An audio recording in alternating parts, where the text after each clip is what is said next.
들어와요. 문틈 사이로 새어나온 목소리는 낮고 촉촉했습니다. 병주는 손전등을 든 채 멈칫했어요.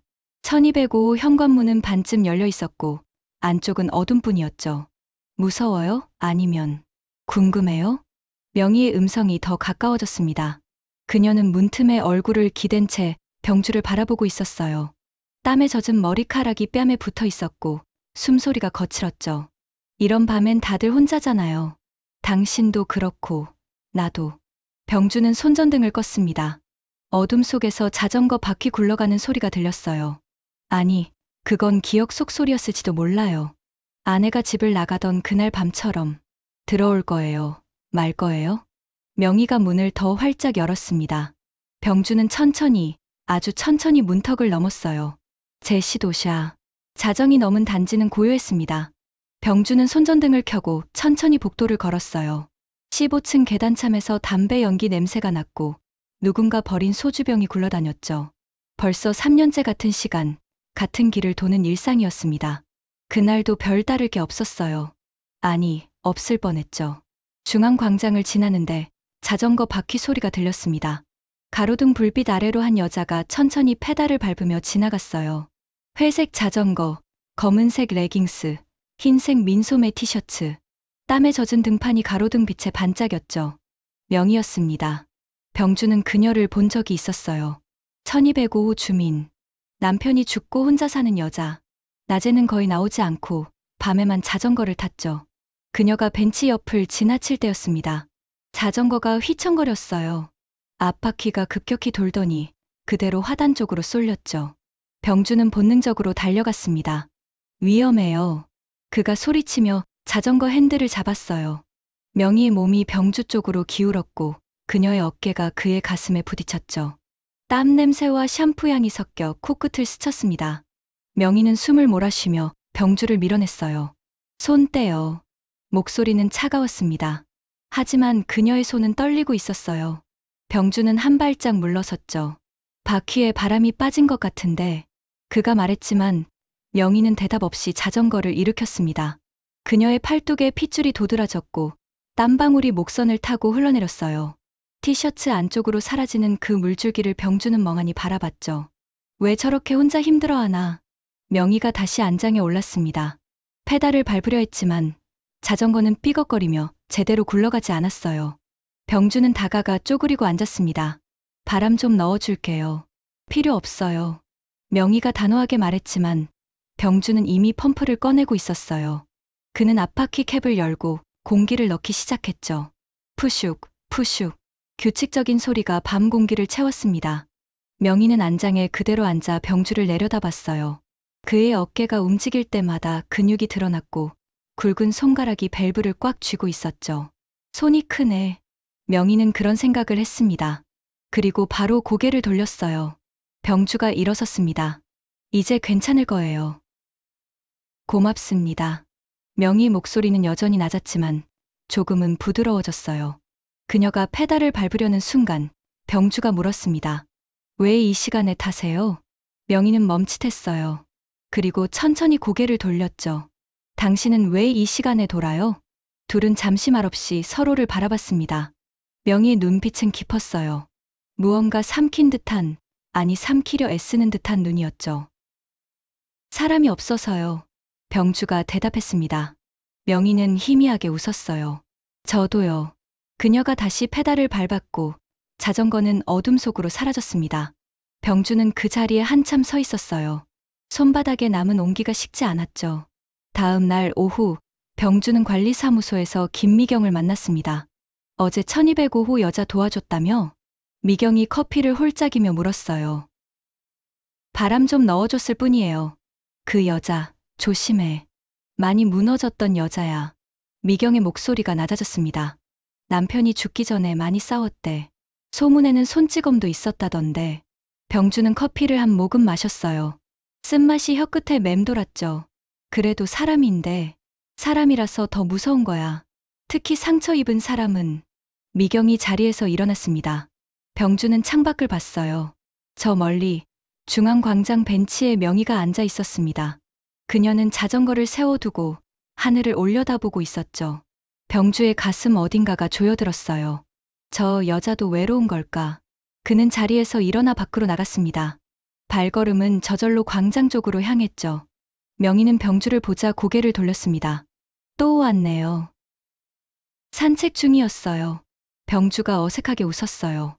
명희는 벤치 옆을 툭툭 두드렸습니다. 앉아요. 병주는 조심스럽게 앉았죠. 두 사람 사이로 바람이 지나갔습니다.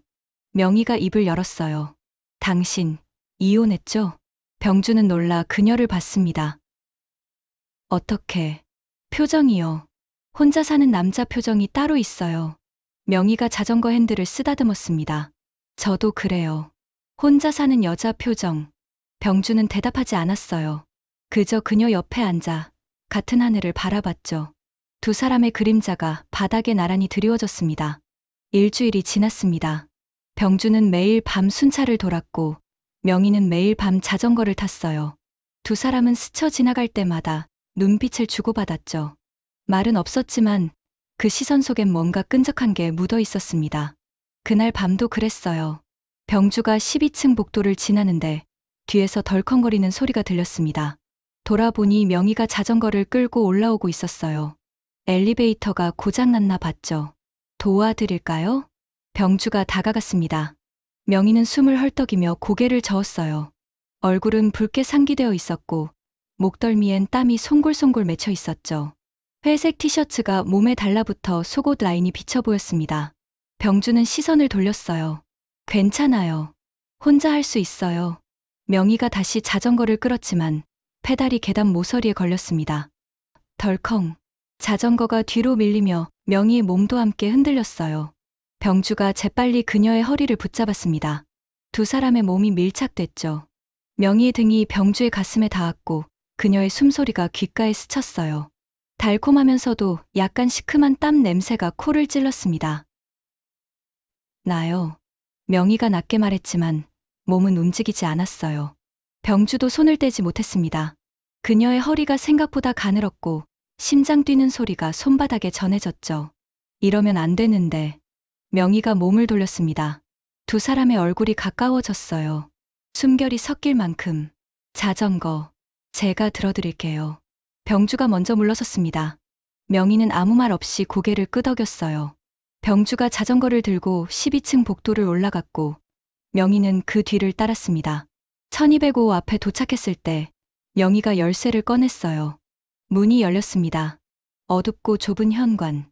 신발장 위에 남자 구두 한 켤레가 먼지를 뒤집어 쓴 채 놓여 있었어요. 들어와요. 명희가 말했습니다. 병주는 망설였죠. 괴롭히려는 게 아니에요. 물이라도 드릴게요. 명희 목소리엔 피곤함이 묻어 있었어요. 병주는 천천히 문턱을 넘었습니다. 거실은 생각보다 깔끔했어요. 하지만 어딘가 썰렁했죠. 벽에 걸린 액자 속 사진들은 모두 뒤집혀 있었고 소파엔 구겨진 담요가 놓여 있었습니다. 명희가 냉장고에서 생수병을 꺼냈어요. 그녀가 물을 따를 때 티셔츠가 살짝 올라가며 허리 라인이 드러났죠. 가는 허리, 그리고 그 아래로 이어지는 곡선. 병주는 시선을 창밖으로 돌렸습니다. 여기요. 명희가 컵을 건넸어요. 병주가 물을 마시는 동안 명희는 소파에 앉아 담요를 무릎에 덮었습니다. 그녀는 한참 동안 말이 없었어요. 남편 유골. 저기 있어요. 명희가 선반을 가리켰습니다. 작은 나무함이 놓여 있었어요. 사진도 없고 꽃도 없었죠. 왜 집에 두세요? 병주가 물었습니다. 명희는 웃었어요. 비웃음 같은 웃음이었죠. 납골당은 너무 추워요. 그 사람 추위 많이 탔거든요. 병주는 컵을 내려놨습니다. 명희가 담요를 끌어안았어요. 근데 이상한 건 난 그 사람이 추워하는 걸 싫어했어요. 그녀의 목소리가 떨렸습니다. 겨울마다 보일러를 틀면 그 사람은 덥다고 창문을 열었죠. 그럼 난 춥다고 다시 닫고. 우린 맨날 그렇게 싸웠어요. 명희가 고개를 들었어요. 눈가가 붉어져 있었습니다. 마지막 날도 그랬어요. 그 사람이 창문을 열었고 난 소리를 질렀죠. 당신 맘대로 해. 난 나가 살 거야. 그리고 그날 밤 그 사람이 쓰러졌어요. 병주는 숨을 멈췄습니다. 내가 밀어낸 거예요. 말로. 명희의 눈에서 눈물이 흘러내렸어요. 병주는 다가가 그녀 옆에 앉았습니다. 조심스럽게 아주 조심스럽게. 당신 잘못이 아니에요. 그럼 누구 잘못이에요? 명희가 소리쳤습니다. 난 그 사람을 사랑하지 않았어요. 미워했어요. 매일 밤 혼자 자전거 타면서 도망치고 싶었어요. 그녀의 목소리가 울음으로 바뀌었어요. 병주는 그녀의 어깨를 감쌌습니다. 명희는 저항하지 않았어요. 그저 병주의 가슴에 얼굴을 묻고 흐느꼈죠. 병주의 셔츠가 눈물로 젖었습니다. 두 사람은 한참 동안 그렇게 있었어요. 명희의 울음이 잦아들자 그녀가 얼굴을 들었습니다. 눈은 빨갛게 부어 있었지만 표정은 조금 편안해 보였어요. 미안해요. 당신한테 이런 거 보여서. 괜찮아요. 병주가 그녀의 머리카락을 쓸어 넘겼습니다. 명희는 그의 손을 잡았어요. 당신 손, 따뜻하네요. 추우셨어요? 응. 오래. 명희가 병주의 손을 자신의 뺨에 갖다 댔습니다. 병주의 심장이 세게 뛰었어요. 두 사람의 시선이 마주쳤죠. 명희가 천천히 눈을 감았습니다. 병주는 그녀의 입술에 자신의 입술을 포겠어요. 부드럽고 조심스러운 입맞춤이었습니다. 명희는 병주의 목을 감았고 병주는 그녀의 허리를 끌어안았죠. 키스는 깊어졌습니다. 밤은 더 깊어졌어요. 두 사람은 아무 말도 하지 않았습니다. 그저 서로를 아는 채 어둠 속에 있었죠. 그날 밤 이후 병주는 명희를 피했습니다. 아니, 피하려 했어요. 순찰을 돌 때도 일부러 12층을 건너뛰었고 광장을 지날 땐 고개를 숙였죠. 명희의 자전거 소리가 들리면 반대편으로 걸었습니다. 이러면 안 되는데 병주는 스스로에게 되뇌었어요. 하지만 가슴 한쪽이 계속 쓰렸죠. 명희의 체온이, 그녀의 떨림이, 그 촉촉한 입술이 자꾸만 떠올랐습니다. 사흘째 되던 밤이었어요. 병주가 지하 주차장을 순찰하는데 구석진 곳에서 희미한 신음 소리가 들렸습니다. 병주는 손전등을 켜고 소리나는 쪽으로 달려갔어요. 명희였습니다. 그녀는 기둥에 기댄 채 쪼그리고 앉아 있었어요. 자전거는 옆에 쓰러져 있었고 그녀의 무릎엔 피가 흐르고 있었죠. 레깅스가 찢어져 살같이 드러나 있었습니다. 명희 씨, 병주가 달려가 그녀를 일으켰습니다. 명희는 고개를 들었어요. 얼굴은 창백했고 입술은 파랗게 질려 있었죠. 도망치지 그랬어요. 명희가 힘없이 웃었습니다. 뭐라고요? 당신, 나 피하고 있었잖아요. 병주는 할 말을 잃었어요. 명희가 그의 셔츠를 움켜쥐었습니다. 나도 무서웠어요. 당신이, 제가요? 응. 당신 손 따뜻한 거, 날 안아준 거, 그게 다 무서웠어요. 명희 목소리가 떨렸습니다. 익숙해지면 또 잃을까봐. 병주는 그녀를 꼭 안았습니다. 명희의 몸이 그의 품에 파고들었어요. 작고, 떨리고, 차가웠죠. 이제 안 피할게요. 병주가 속삭였습니다. 명희는 그의 가슴에 얼굴을 묻었어요. 거짓말. 진짜예요. 병주가 그녀의 등을 쓰다듬었습니다. 명희가 고개를 들었어요. 눈가에 눈물이 고여 있었죠. 그럼 증명해요. 어떻게요? 명희가 병주의 목에 팔을 감았습니다. 날 집까지 데려다 줘요. 그리고 들어와요. 병주의 심장이 세게 뛰었어요. 명희는 그의 귓가에 입술을 갖다 댔습니다. 오늘 밤은 혼자 있기 싫어요. 병주는 명희를 업고 12층까지 올라갔습니다. 엘리베이터 안에서 명희는 병주의 목에 얼굴을 묻었어요. 그녀의 숨결이 목덜미를 간지럽혔고 다리가 병주의 옆구리를 감쌌죠. 무겁죠? 명희가 물었습니다. 아니요. 병주는 거짓말을 했어요. 사실 다리가 후들거렸지만 그녀를 내려놓고 싶지 않았죠. 12층에 도착했습니다. 복도는 조용했어요. 병주가 1205 앞에 섰을 때 명희가 그의 등에서 내려왔습니다. 하지만 손은 여전히 병주의 셔츠를 붙잡고 있었어요. 들어와요. 명희가 문을 열었습니다. 병주는 주저했어요. 명희가 그의 손을 잡았습니다. 무서워요? 아니요. 거짓말. 손이 떨리잖아요. 명희가 웃었어요. 그리고 병주를 안으로 끌어당겼죠. 문이 닫혔습니다. 어둠 속에서 두 사람만 남았어요.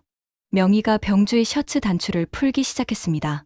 천천히, 하나씩. 명희 씨, 싫어요? 명희의 손가락이 병주의 가슴에 닿았습니다. 병주는 숨을 들이켰어요. 아니요. 명희가 셔츠를 벗겼습니다. 그녀의 손바닥이 병주의 가슴을 타고 내려갔어요. 심장이 뛰는 게 손끝으로 느껴졌죠. 여기 진짜 따뜻하네요. 명희가 속삭였습니다. 병주는 그녀의 허리를 안았어요. 명희의 티셔츠가 땀에 젖어 있었습니다. 병주는 조심스럽게 옷자락을 잡았죠. 벗겨요. 명희가 말했습니다. 병주는 천천히 그녀의 옷을 위로 끌어올렸어요. 하얀 피부가 드러났고 가느다란 허리선이 가로등 불빛에 비쳤죠. 명희가 병주의 목을 끌어안았습니다. 오늘은 끝까지 도망치지 마요. 병주는 그녀를 들어 올렸어요. 명희의 다리가 병주의 허리를 감았고 두 사람은 침대로 향했습니다. 침대 시트는 차갑고 부드러웠어요. 명희가 병주 위에 올라탔습니다. 그녀의 머리카락이 흘러내려 병주의 얼굴을 간지럽혔죠. 당신, 나 원해요? 명희가 물었습니다. 병주는 대답 대신 그녀를 끌어안았어요. 두 사람의 입술이 다시 만났습니다. 이번엔 더 깊고 더 간절했어요. 명희의 손이 병주의 벨트를 풀었고 병주의 손이 그녀의 등을 타고 내려갔습니다. 숨소리가 거칠어졌어요. 명희가 병주의 귓가에 속삭였습니다. 아파도 멈추지 마요. 병주는 그녀를 뒤집어 눕혔어요. 명희 머리카락이 베개에 흩어졌고 그녀의 눈빛이 병주를 올려다봤죠. 두 사람의 몸이 겹쳐졌습니다. 달빛만이 그들을 비추고 있었어요. 명희의 신음이 어둠 속에 퍼졌고 병주의 거친 숨소리가 그녀의 목덜미에 닿았죠. 시간이 멈춘 것 같았습니다. 아니, 흘러가지 않길 바랐어요. 새벽 3시, 병주는 침대 모서리에 앉아 있었습니다. 명희는 이불을 덮고 깊이 잠들어 있었어요. 얼굴은 편안해 보였죠. 병주는 그녀의 머리카락을 쓰다듬었습니다. 이제 어떻게 되는 거지? 그는 생각했어요. 명희가 눈을 떴습니다. 가요? 아니요. 거짓말. 또 도망칠 생각이잖아요. 명희가 병주의 손을 잡았습니다. 이번엔 함께 가요. 병주는 그녀를 다시 안았어요. 두 사람은 그렇게 새벽까지 서로를 꼭 붙잡고 있었습니다. 밖에서는 자전거 바퀴 소리가 들렸어요. 아니, 그건 바람 소리였을지도 몰라요. 일주일이 흘렀습니다. 병주와 명희는 매일 밤 만났어요. 순찰이 끝나면 병주는 1205 초인종을 눌렀고 명희는 샤워 후 젖은 머리로 문을 열어줬죠. 두 사람은 말이 없었습니다. 필요하지 않았어요. 그날 밤도 마찬가지였어요. 병주가 문을 열고 들어서자 명희는 소파에 앉아 와인을 따르고 있었습니다. 검은색 슬립 원피스 차림이었어요. 어깨끈이 한쪽으로 흘러내려 있었고 쇄골 라인이 가로등 불빛에 드러났죠. 늦었네요. 명희가 잔을 건넸습니다. 병주는 와인을 받아 한 모금 마셨어요. 쓰면서도 달콤했죠. 오늘 단지에 새 주민이 왔어요. 병주가 말했습니다. 명희는 대답 없이 와인을 마셨어요. 붉은 액체가 입술을 적셨고 그녀는 혀끝으로 천천히 핥아냈죠. 병주는 숨을 삼켰습니다. 명희가 소파에서 일어나 병주에게 다가왔어요. 그녀의 손이 병주의 넥타이를 풀었습니다. 오늘은 내가 먼저 할게요. 명희가 속삭였습니다. 병주는 가만히 서 있었어요. 명희가 셔츠 단추를 하나씩 풀었습니다. 그녀의 손가락이 병주의 피부를 스칠 때마다 전율이 흘렀죠. 셔츠가 바닥에 떨어졌습니다. 명희가 병주의 가슴에 입술을 댔어요. 부드럽고 뜨거웠죠. 병주는 그녀의 머리를 감쌌습니다. 명희의 입술이 아래로 내려갔어요. 복부를, 배꼽을 지나 벨트 버클에 닿았죠. 명희 씨, 병주의 목소리가 떨렸습니다. 명희가 고개를 들었어요. 눈빛이 짙었죠. 싫어요? 아니요. 명희가 미소 지었습니다. 그녀의 손이 벨트를 풀었고 병주의 바지가 흘러내렸어요. 명희는 무릎을 꿇었습니다. 병주는 숨을 참았어요. 1시간 후, 두 사람은 침대에 누워 있었습니다. 명희는 병주의 팔베개를 하고 천장을 바라봤어요. 몸은 나른했지만 표정은 밝았죠. 병주 씨. 네. 우리. 이거 뭐예요? 명희가 물었습니다. 병주는 대답하지 못했어요. 명희가 몸을 돌려 병주를 마주 봤습니다. 사랑. 모르겠어요. 외로움. 그것도 아닌 것 같아요. 명희가 병주의 가슴에 손을 얹었습니다. 그럼 뭔데요? 병주는 그녀의 손을 잡았어요. 필요한 거 아닐까요? 서로. 명희는 웃었습니다. 쓸쓸한 웃음이었어요. 그래요. 필요하죠. 당신이. 그녀가 병주의 목을 끌어안았습니다. 근데 이거 알아요? 필요한 게 제일 무서운 거예요. 왜요? 없어지면 견딜 수 없으니까. 명희 목소리가 작아졌습니다. 병주는 그녀를 더 꽉 안았어요.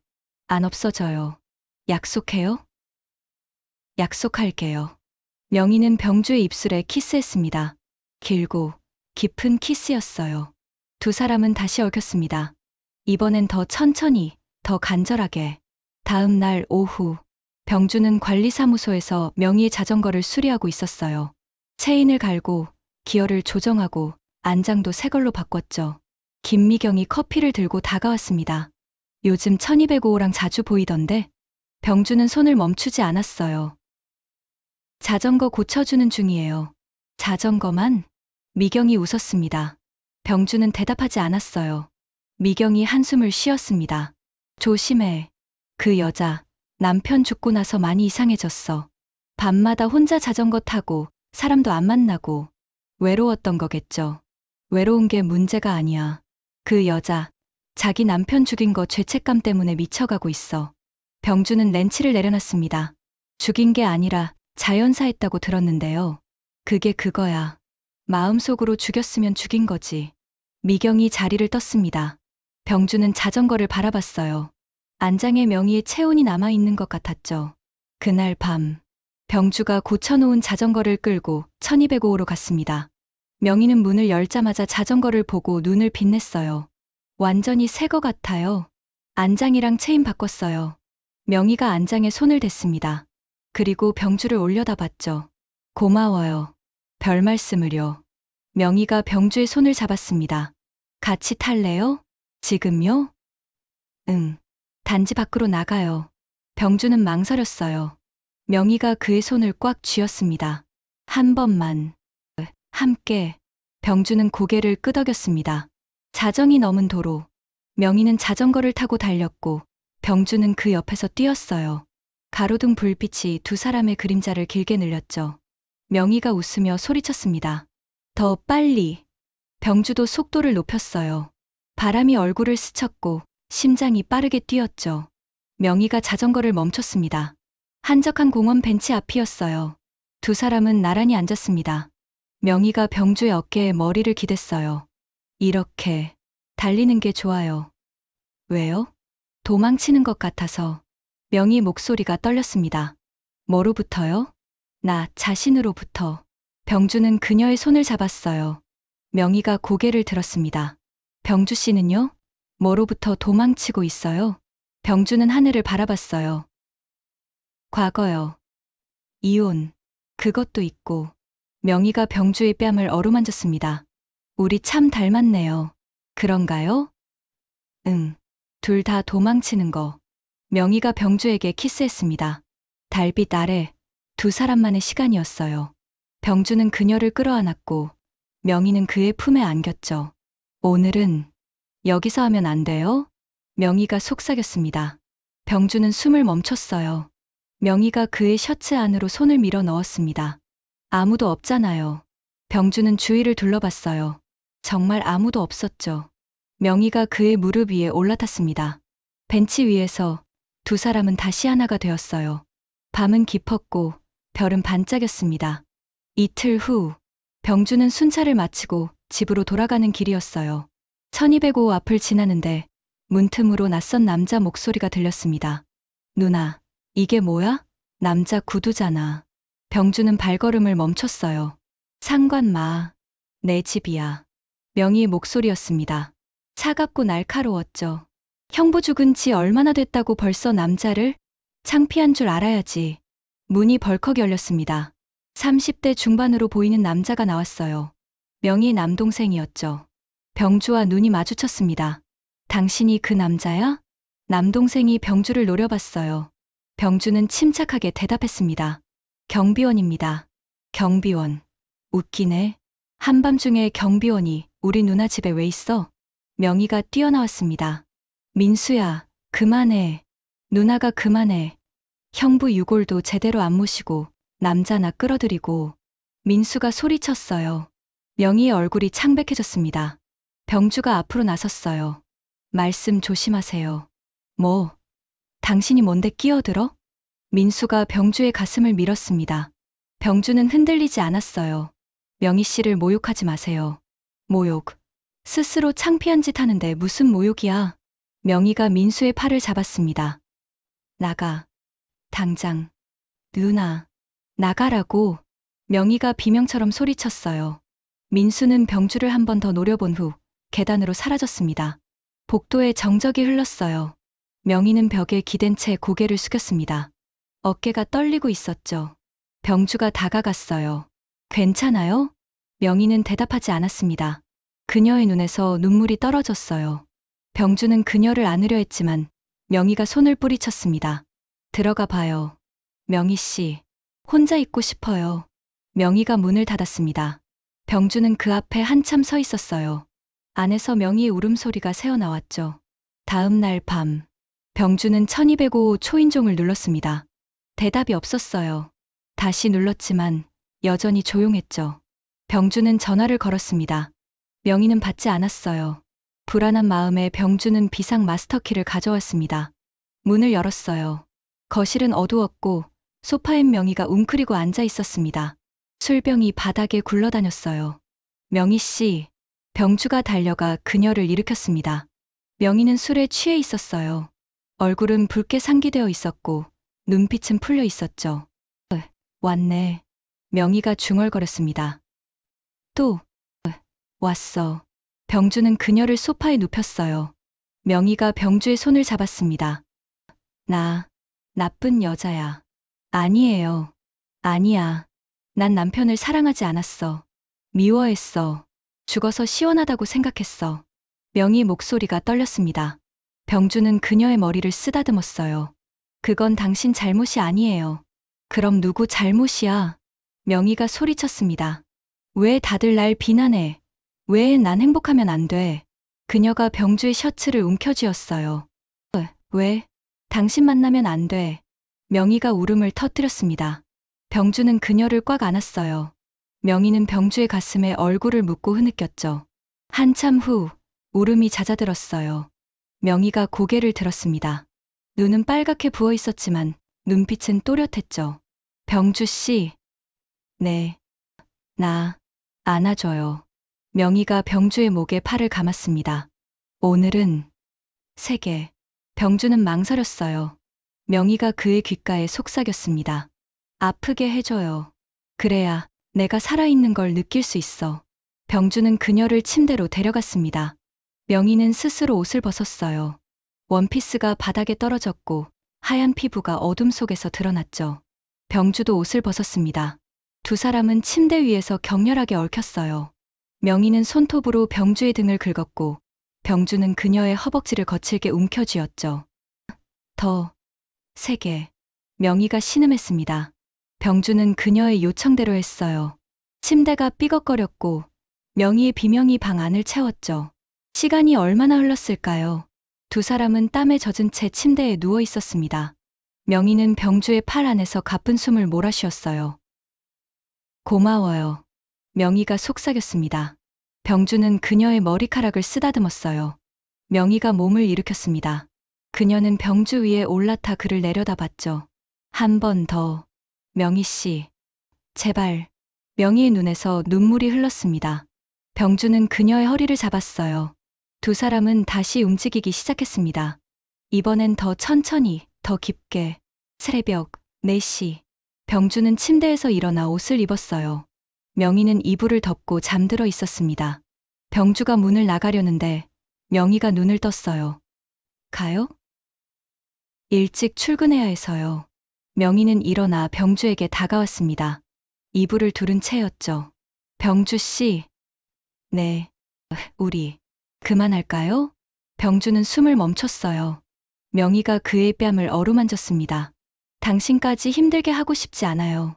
전 괜찮아요. 거짓말. 어젯밤 당신 표정 봤어요. 힘들어하는 거. 명희 목소리가 떨렸습니다. 난 당신한테 짐이 되고 싶지 않아요. 병주는 그녀를 끌어안았어요. 짐이 아니에요. 그럼 뭔데요? 병주는 대답하지 못했어요. 명희가 그의 품에서 벗어났습니다. 가봐요. 늦었어요. 명희 씨. 가요. 제발. 명희가 등을 돌렸습니다. 병주는 그녀의 떨리는 어깨를 보며 천천히 문을 나섰어요. 복도는 차갑고 조용했습니다. 병주는 주먹을 꽉 쥐었어요. 가슴 한쪽이 무너지는 것 같았죠. 그날 오후, 병주는 관리사무소 앞에서 민수를 다시 만났습니다. 민수는 담배를 피우고 있었어요. 경비원 양반. 민수가 병주를 불렀습니다. 우리 누나한테서 손 떼. 그건 명희 씨가 결정할 일입니다. 결정. 우리 누나 지금 제대로 판단할 상태가 아니야. 당신 같은 남자한테 놀아나고 있다고. 병주의 주먹이 떨렸어요. 민수가 비웃었습니다. 뭐, 어차피 오래 못 갈 거야. 우리 누나, 원래 남자 질리는 거 빨라. 입 조심하세요. 조심은 당신이 해. 우리 형부 죽은 거 경찰이 다시 조사한대. 혹시 모르잖아? 타살일지. 병주는 민수를 노려봤어요. 민수는 담배를 땅에 던지고 발았습니다. 손 떼. 아니면 당신도 같이 망해. 민수가 사라졌습니다. 병주는 그 자리에 서서 하늘을 올려다봤어요. 먹구름이 몰려오고 있었죠. 사흘 동안 병주는 명희를 보지 못했습니다. 전화도 받지 않았고 문도 열어주지 않았어요. 밤마다 1205 앞을 서성였지만 안에서는 아무 소리도 들리지 않았죠. 네 번째 날 밤이었습니다. 병주는 순찰을 마치고 지하 주차장으로 내려갔어요. 구석진 곳에 명희의 자전거가 세워져 있었죠. 바퀴에 바람이 빠져 있었습니다. 병주는 펌프를 가지러 관리사무소로 향했어요. 그때였습니다. 도와주세요. 여자의 비명이 들렸어요. 명희였습니다. 병주는 소리 나는 쪽으로 달려갔습니다. 주차장 B구역, 기둥 뒤에서 명희와 민수가 실랑이를 벌이고 있었어요. 민수는 명희의 팔을 거칠게 붙잡고 있었고 명희는 몸부림치고 있었죠. 나 아파. 집에 가자고. 이런 데서 남자나 만나지 말고. 내 인생이야. 상관하지 마. 병주가 달려가 민수의 팔을 잡았습니다. 놓으세요. 민수가 병주를 밀쳤어요. 너 때문이야. 내가 우리 누나 꼬셔서. 제가 먼저 손댄 게 아닙니다. 병주가 침착하게 말했지만 주먹은 떨리고 있었어요. 민수가 명희를 다시 잡으려 했습니다. 병주가 그 앞을 막아섰어요. 민수의 주먹이 날아왔습니다. 병주는 피하지 않았어요. 턱에 정통으로 맞았죠. 피가 입술을 타고 흘렀습니다. 명희가 비명을 질렀어요. 그만해. 병주는 민수의 멱살을 잡았습니다. 명희 씨한테 다시는 손대지 마세요. 뭐, 다시는. 병주의 목소리는 낮고 차갑했어요. 민수는 병주의 손을 뿌리쳤습니다. 미쳤네. 둘 다 미쳤어. 민수가 침을 뱉고 사라졌습니다. 병주는 명희에게 다가갔어요. 명희는 기둥에 기댄 채 온몸을 떨고 있었습니다. 원피스가 찢어져 어깨가 드러나 있었고 팔뚝엔 붉은 손자국이 나 있었죠. 명희 씨. 병주가 그녀를 안으려 했지만 명희가 주저앉았어요. 왜 날 도와줘요? 명희가 흐느꼈습니다. 난 당신한테 짐이 될 뿐인데. 병주는 무릎을 꿇고 그녀와 눈높이를 맞췄어요. 짐이 아니라고 했잖아요. 그럼 뭔데요? 대체 난 당신한테 뭔데요? 명희가 울음을 터뜨렸습니다. 병주는 그녀의 뺨을 감쌌어요. 사랑이에요. 명희는 울음을 멈췄습니다. 병주의 눈을 똑바로 바라봤죠. 뭐라고요? 사랑해요. 명희 씨. 병주가 다시 말했습니다. 명희의 눈에서 눈물이 멈추지 않고 흘렀어요. 거짓말. 진짜예요. 병주가 그녀의 이마에 입을 맞췄습니다. 명희는 병주의 목을 끌어안았어요. 나도 사랑해요. 두 사람은 주차장 바닥에 앉은 채 서로를 껴안았습니다. 시간이 멈춘 것 같았어요. 병주는 명희를 업고 12층까지 올라갔습니다. 1205 문을 열고 들어서자 명희가 내려달라고 했어요. 샤워할게요. 명희가 욕실로 들어갔습니다. 병주는 거실 소파에 앉아 기다렸어요. 물소리가 들렸습니다. 그리고 한참 후 명희가 나왔죠. 젖은 머리, 흰색 가운 차림이었어요. 가운끈이 느슨하게 묶여 있어서 쇄골과 가슴골이 드러나 보였습니다. 명희는 병주 옆에 앉았어요. 입술 다쳤네요. 그녀가 병주의 입술을 손가락으로 살짝 건드렸습니다. 괜찮아요. 아파요? 조금. 명희가 가만히 병주를 바라봤어요. 그리고 천천히 그의 입술에 자신의 입술을 포겠습니다. 부드럽고 조심스러운 키스였어요. 병주는 그녀의 허리를 끌어안았습니다. 명희가 병주의 무릎 위로 올라왔어요. 가운이 벌어지며 허벅지가 드러났죠. 오늘은 천천히 해요. 명희가 속삭였습니다. 병주는 그녀의 가운끈을 풀었어요. 천이 흘러내리며 그녀의 몸이 완전히 드러났습니다. 명희는 병주의 셔츠 단추를 풀었어요. 하나씩 천천히.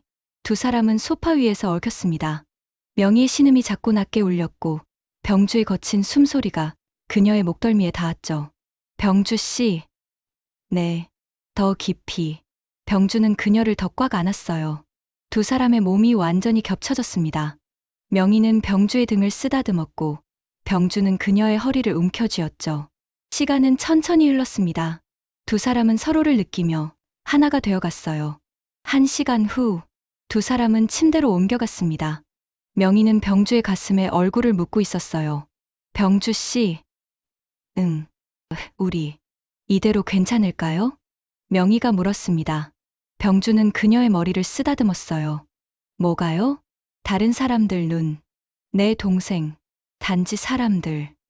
다들 우릴 이상하게 볼 텐데. 병주는 명희의 턱을 들어 올렸습니다. 상관없어요. 정말요? 네. 당신만 있으면 돼요. 명희는 눈물을 흘렸어요. 고마워요. 병주는 그녀에게 키스했습니다. 명희는 다시 병주 위로 올라탔어요. 한 번 더 해도 돼요? 병주는 웃으며 고개를 끄덕였습니다. 두 사람은 밤새도록 서로를 탐했어요. 격렬하게, 간절하게, 뜨겁게. 침대 시트는 땀에 젖었고 베개는 바닥에 떨어졌죠. 명희의 신음은 점점 커졌고 병주의 거친 숨소리는 방 안을 가득 채웠습니다. 새벽이 밝아올 때까지 두 사람은 멈추지 않았어요. 새벽 5시. 병주는 창가에 서서 밖을 내다봤습니다. 하늘이 서서히 밝아오고 있었어요.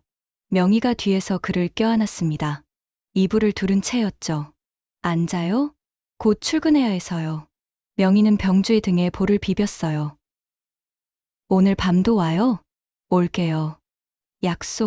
약속해요. 명희가 병주를 돌려 세웠습니다.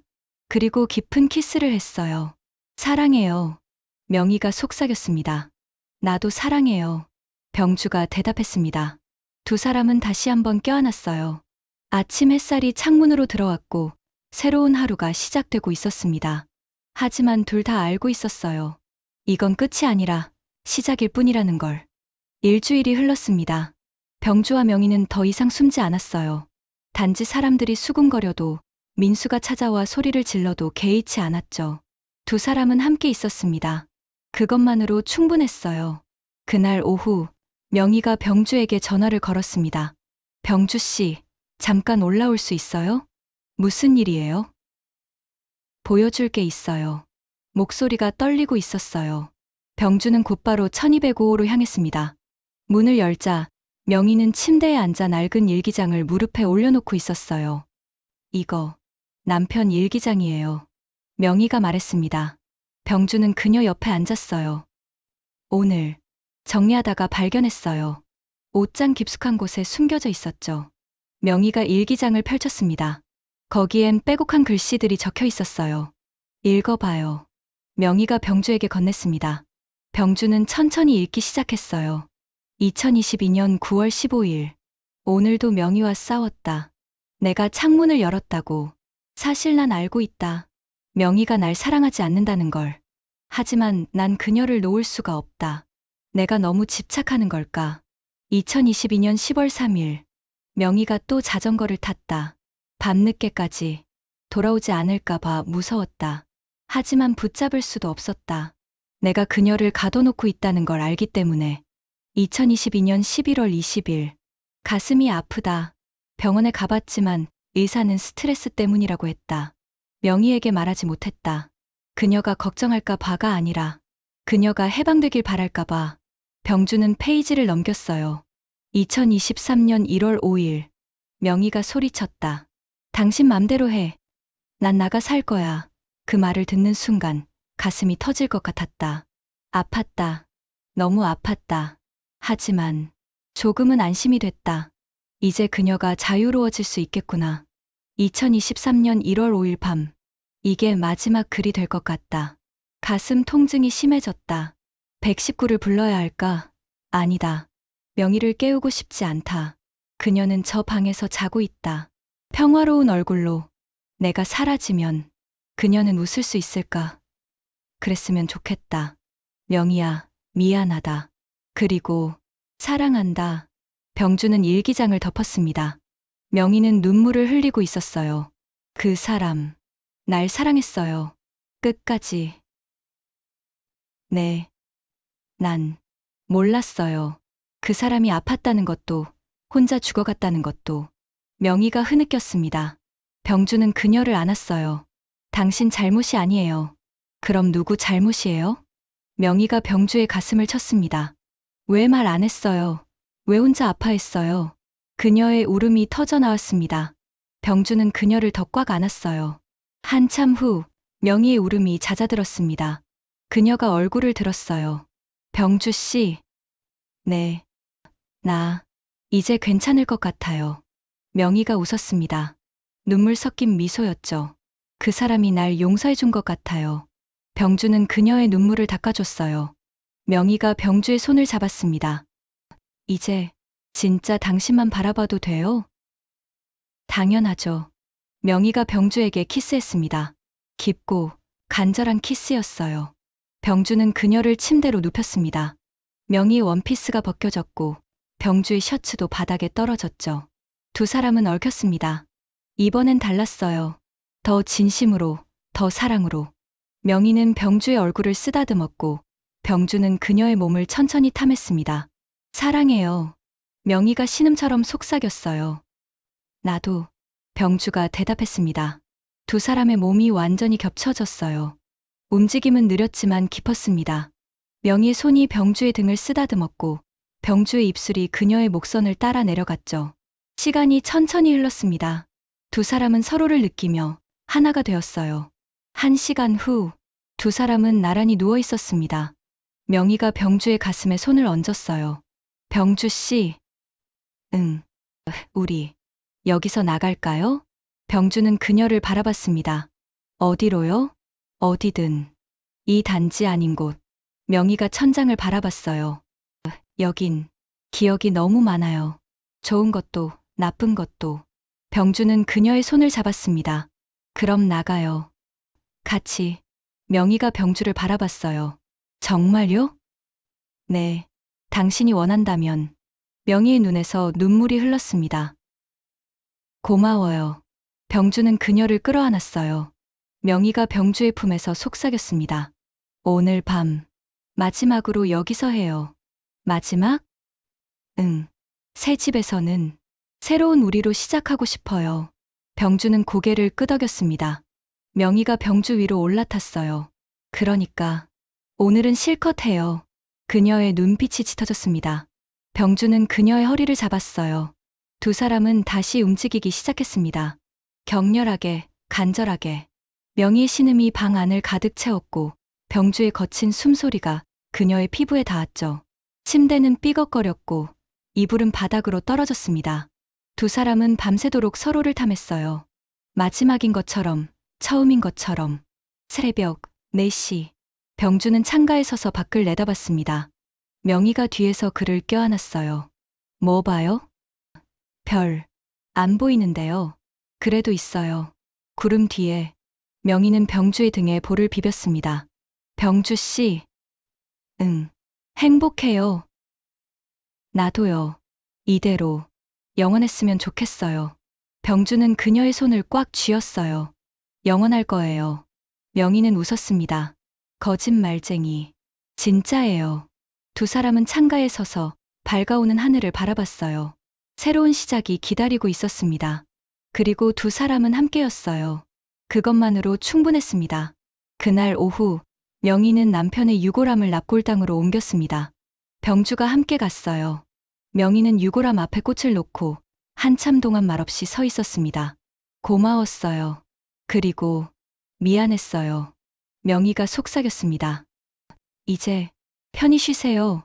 그녀가 돌아섰을 때 눈물은 없었어요. 다만 평온한 미소만이 있었죠. 병주가 그녀의 손을 잡았습니다. 두 사람은 납골당을 나섰어요. 밖에는 따스한 햇살이 내리쬐고 있었습니다. 명희가 하늘을 올려다봤어요. 좋은 날이네요. 네, 이사 가요. 오늘. 병주는 웃으며 고개를 끄덕였습니다. 두 사람은 손을 맞잡고 걸었어요. 새로운 시작을 향해. 2달이 지났습니다. 병주와 명희는 단지를 떠나 강 건너편 작은 아파트로 이사했어요. 10평 남짓한 공간이었지만 두 사람에겐 충분했죠. 명희는 아침마다 발코니에서 커피를 마셨고 병주는 근처 상가, 경비로 일을 시작했습니다. 자전거는 현관 옆에 세워뒀어요. 명희는 이제 낮에도 탔습니다. 강변길을 따라 천천히 페달을 밟으며 바람을 느꼈죠. 혼자가 아니었어요. 병주가 옆에서 함께 뛰어주었으니까요. 어느 일요일 오후 두 사람은 강변 벤치에 앉아 있었습니다. 명희는 병주의 어깨에 머리를 기댄 채 눈을 감고 있었어요. 졸려요? 병주가 물었습니다. 아니요. 그냥 편안해서요. 명희가 미소 지었어요. 병주는 그녀의 손을 잡았습니다. 명희 씨. 응. 행복해요? 명희는 눈을 떴어요. 그리고 병주를 바라봤죠. 물어봐야 알아요? 그냥 확인하고 싶어서. 명희가 병주의 뺨을 쓰다듬었습니다. 네. 행복해요. 진짜로. 병주는 그녀에게 키스했어요. 부드럽고 따뜻한 키스였습니다. 명희가 병주의 목을 감싸며 속삭였어요. 오늘 집 가면 또 해요. 또요? 응. 맨날 하고 싶어요. 병주는 웃었습니다. 두 사람은 일어나 강변을 따라 걸었어요. 저녁 노을이 강물을 붉게 물들이고 있었습니다. 집으로 돌아온 두 사람. 명희는 샤워를 하고 나왔어요. 헐렁한 티셔츠 한 장만 걸친 채였죠. 병주는 소파에 앉아 TV를 보고 있었습니다. 명희가 그의 무릎 위에 올라앉았어요. 뭐 봐요? 뉴스. 재미없어요. 명희가 리모컨을 빼앗아 TV를 껐습니다. 병주는 그녀를 바라봤어요. 명희의 눈빛이 짙어졌습니다. 나 봐요. TV 말고. 병주는 그녀의 허리를 감싸며 끌어당겼어요. 명희의 입술이 병주의 입술과 맞닿았습니다. 키스는 점점 깊어졌어요. 명희가 병주의 티셔츠를 벗기기 시작했고 병주는 그녀의 허벅지를 쓰다듬었죠. 두 사람은 소파에서 어겼습니다. 밤은 깊어갔고 작은 집 안에는 두 사람의 숨소리만이 가득했어요. 새벽 2시. 병주는 침대에서 일어나 발코니로 나갔습니다. 강 건너편에 불빛들이 반짝이고 있었어요. 명희가 담요를 두르고 나왔습니다. 잠 안 와요? 좀 답답해서요. 명희가 병주의 등에 기댔어요. 뭐 생각해요? 아무것도요. 거짓말. 표정 보면 알아요. 병주는 웃었습니다. 들켰네요. 명희가 병주를 돌려세웠어요. 말해봐요. 병주는 잠시 망설이다 입을 열었습니다. 우리 잘하고 있는 걸까요? 갑자기 왜요? 그냥 가끔 불안해요. 이게 꿈은 아닐까? 명희는 병주의 뺨을 꼬집었습니다. 아야, 꿈이면 아파요? 아프네요. 그럼 진짜예요. 명희가 웃었습니다. 병주는 그녀를 끌어안았어요. 고마워요. 내 옆에 있어줘서. 나야말로요. 두 사람은 발코니에 서서 밤하늘을 올려다봤습니다. 구름 사이로 별 하나가 반짝이고 있었어요. 그 다음 날 아침, 병주는 출근 준비를 하고 있었습니다. 명희가 현관까지 따라 나왔어요. 조심히 다녀와요. 네, 저녁에 봐요. 병주가 문을 열려는데 명희가 그의 손을 잡았습니다. 병주 씨. 응. 명희는 잠시 망설이다 말했어요. 나 병원 가볼까 해요. 어디 아파요? 아니요. 그게 아니라. 명희의 얼굴이 붉어졌습니다. 생리가 늦었어요. 병주는 숨을 멈췄어요. 설마 아직 확실하지 않아요. 그냥 확인만 하려고요. 병주는 명희를 꽉 안았습니다. 명희도 그를 안았어요. 무서워요. 명희가 속삭였습니다. 괜찮아요. 같이 가요. 출근은요? 당신이 더 중요해요. 두 사람은 손을 맞잡고 병원으로 향했습니다. 오후 3시. 두 사람은 강변 벤치에 앉아 있었어요. 명희는 초음파 사진을 손에 들고 있었습니다. 작은 점 하나가 찍혀 있었죠. 진짜 있네요. 명희가 떨리는 목소리로 말했습니다. 병주는 그녀의 손을 잡았어요. 우리 아기. 명희의 눈에서 눈물이 흘렀습니다. 나 엄마가 될 수 있을까요? 당연하죠. 잘할 수 있을까요? 우리 함께 할 거잖아요. 명희는 병주의 가슴에 얼굴을 묻었어요. 고마워요. 정말로. 병주는 그녀를 꽉 안았습니다. 강물이 반짝이고 바람이 불었어요. 자전거 한 대가 강변길을 지나갔습니다. 명희가 고개를 들었어요. 저거, 우리 자전거 같지 않아요? 비슷하네요. 나중에 아기 태우고 같이 타요. 그래요. 셋이서. 명희는 웃었습니다. 눈물과 함께 병주도 웃었어요. 두 사람은 손을 맞잡고 일어섰습니다. 집으로 돌아가는 길, 명희가 멈춰 섰어요. 병주 씨. 응. 사랑해요. 진짜로, 많이. 나도요. 명희가 병주에게 키스했습니다. 오래, 길게. 그날 밤, 두 사람은 침대에 누워 있었습니다. 병주는 명희의 배에 손을 얹었어요. 아직 아무것도 안 느껴져요. 당연하죠. 이제 콩을만 한데. 명희가 웃었습니다. 병주는 명희의 배에 입을 맞췄어요. 빨리 크렴. 명희가 병주의 머리를 쓰다듬었습니다. 좋은 아빠 될 것 같아요. 노력할게요. 두 사람은 서로를 안고 잠들었어요. 창밖으로 달빛이 들어왔고 자전거는 현관에 조용히 서 있었습니다. 다음 날도 그 다음 날도 그들은 함께였어요. 손을 맞잡고 걸어가고 있었습니다. 끝이 아닌 새로운 시작을 향해.